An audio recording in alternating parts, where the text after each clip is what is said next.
And guys, Sir Hens uli. So ngayon, dito naman sa Ragnarok, the New World, ituturo ko naman sa inyo kung paano humuli ng Mia Pet.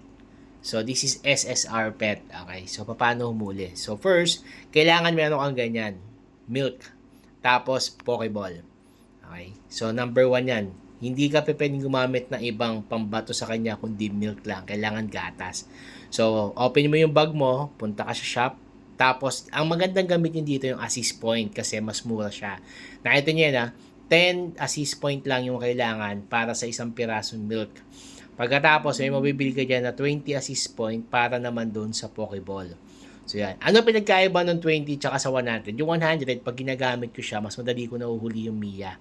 Okay? So ngayon, kailangan pumunta sa Jeffren. So, dito sa Jeffren, ang pinakamadaling spot kasi dito sa May West. Okay, so kung makikita nyo, yan, maglalakad tayo, sundan nyo lang to, okay?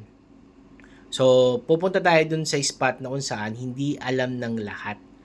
Konti lang yung nakakaalam. Ayan. So, punta tayo dyan. Dyan sa may tulay, pwede ka rin umuli, kaso sobrang dami kasing tao dyan lagi. Tapos dito sa may bandang north, okay? So, nakikita mo yan. Ayan, mamaya tayo sa may north. Ito muna, may Mia na. Dalawa pa. Nakita niyo yan, dalawang Mia. Okay, 1 Mia lang per day ang pwede mong gawin.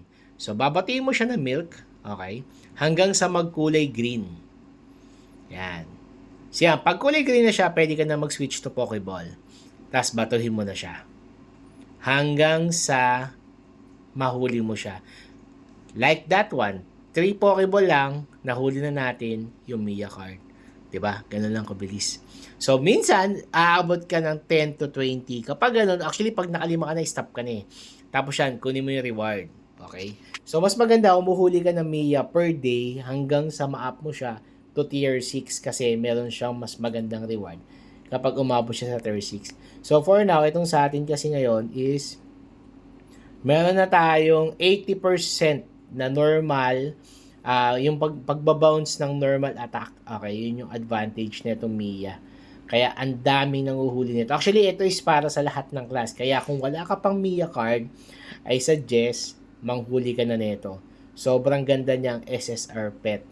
So, pang lahat ng class siya, meron siyang additional magic, meron siyang bounce ng physical sa lahat na nagbabato sa'yo ng physical attack like Gunner and Warrior. Okay?